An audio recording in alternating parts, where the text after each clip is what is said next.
Coming up next on the Jeff Crilley Show, we'll be talking to one of the leaders of one of the most amazing nonprofits in Fort Worth. It's been around for more than a century, and yet many people still don't know they exist. That's next.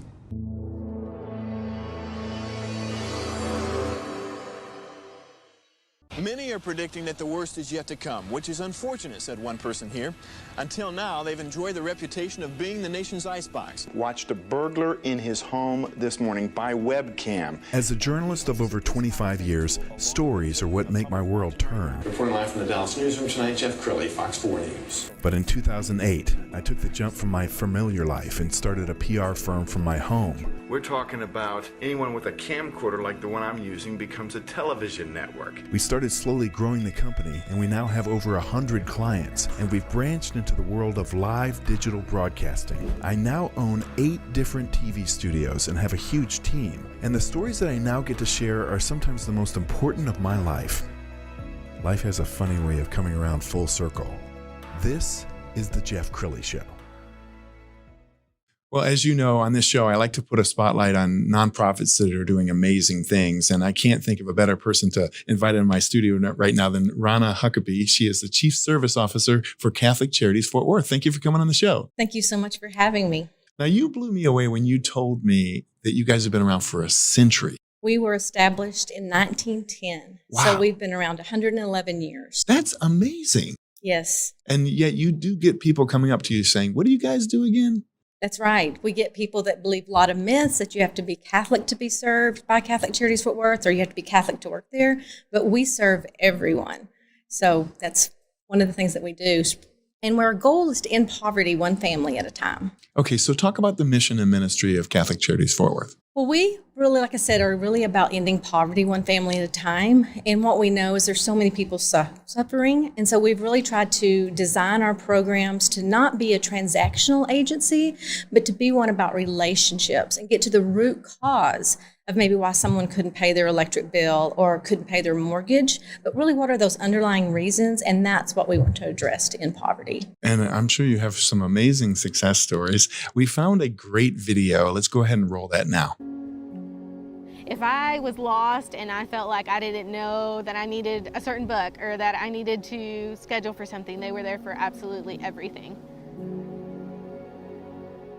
My friend is the one that directed me to Catholic Charities, and I'm very grateful for that because it's a great program and they help you throughout the way with finances and just finding your way through school, you know, getting stuff scheduled. So it was very, very great that she sent me your way.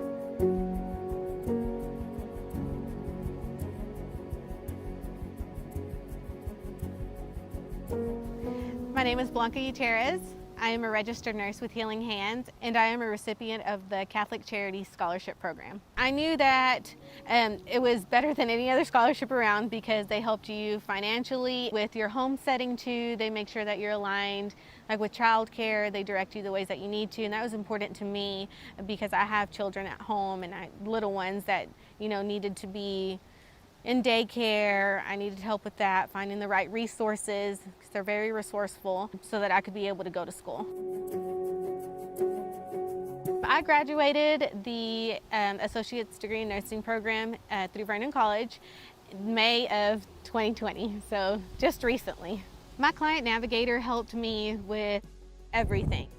Through scheduling, they made sure that I had the uniforms and the equipment that I needed for school. They made sure that I had my books. They were just there through every single step of the way. Now I am an RN case manager with Healing Hands Home Health, and I get to service the Young County area, which is my hometown.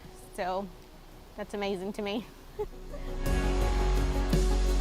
I would be struggling because I'd probably not have, you know, the resources and the finances to get where I am now, and I really relied on this scholarship because of my family and because of the finances, you know, that I had outside, not just with school. Because of Catholic Charities, I am now financially stable. I am able to help my family, and I am able to continue my education. I will be graduating with my bachelor's in nursing from Midwestern State University and have applied to Houston Baptist University to the Nurse Practitioners program. Thank you, Catholic Charities.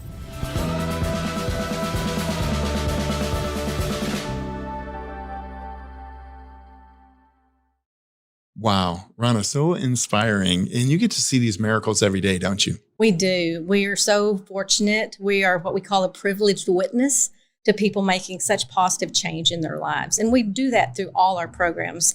Bianca's just one example. Okay, tell me the difference between situational poverty and generational poverty. So many people are very familiar with generational poverty. It's poverty that people have just been passed down from generation to generation. It's sort of the way of life. They understand that this is the way our situation is. And so they live with their grandparents, they live with their great-grandparents, and they just learn that's the way that we operate. And so that can be a really hard cycle to break because of the mindset, the scarcity mindset. They really can't see that there is a bigger, brighter future for them because they've never had anything different. Now, situational poverty is something that's really just a catalyst, is a situation, which we've really seen this past year with COVID-19. It put people in a situation that they've never been in before.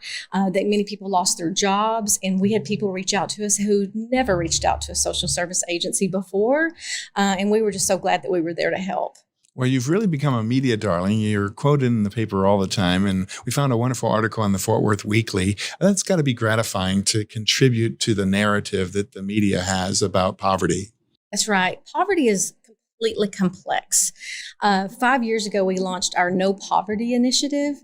And really our whole goal with that No Poverty Initiative was to really sort of see if we could crack the code on ending poverty.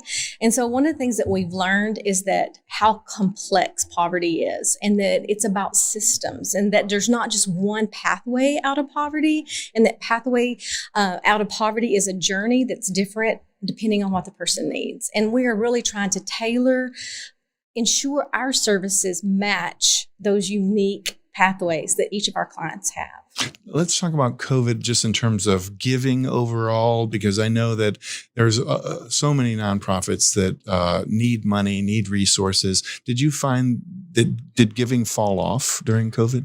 Well, actually, we had a lot of people that were really very generous, that really helped us, but it's always a struggle. It's when you're a nonprofit and you're giving financial assistance and having need staff to even help monitor and help distribute those services. Financial needs are always very important to any nonprofit, especially Catholic Charities Fort Worth. And really what we saw is while we did have maybe a lot of great generosity, the need increased. Absolutely. We're going to talk in a minute about how people can get involved. But you've been in the nonprofit world for, you blew me away. You said 3 decades. I don't see how that's possible because you look 22. But of all the nonprofits that you've worked with, is this your favorite? Well, let me tell you, when I look at all the causes that I've worked for, poverty was part of all of them. Be it domestic violence, substance abuse, they've all touched poverty. But I think at Catholic Charities Fort Worth, we really try to zero in on that's causing poverty. Poverty doesn't cause domestic violence. So, but what do we really need to focus on the poverty, and just help people realize that they just need maybe a hand up and really realize that there's other opportunities, jobs, employment, education. Do you get to meet people years later that you've helped and they say, you won't remember me, but I used you guys a few years ago? We do get that. We get people that want to give back. They're just really heartwarming stories of people that have said what we changed their life. We had several reach out during COVID that they lost their job, but they said because of the tools that we gave them and taught them how to save, that they had money to really bridge that gap until they were able to get another job and a very successful career, not just a job, but careers, a pathway that they can really help sustain them. Wow. We only have about a minute left. So final thoughts, and that's your camera there. So I want you to talk to the audience if they're feeling called to give, how they can get involved. Well, Catholic Charities is a wonderful organization, and we really are trying to focus on ending poverty. And so there are so many ways that we can use people's help, through being a volunteer or being an ambassador, just to be sure we're not the best kept secret in Fort Worth, that we really are able to make people know that we're here to help and that Catholic Charities is here to serve. Outstanding. And give us the website. It's CatholicCharitiesFortWorth.org, all spelled out. Outstanding. Ronna, you have been an amazing guest. We're going to have you back again soon. Would love that. Thank you so much, Jeff. You bet. And that's it for now. We'll see you next time.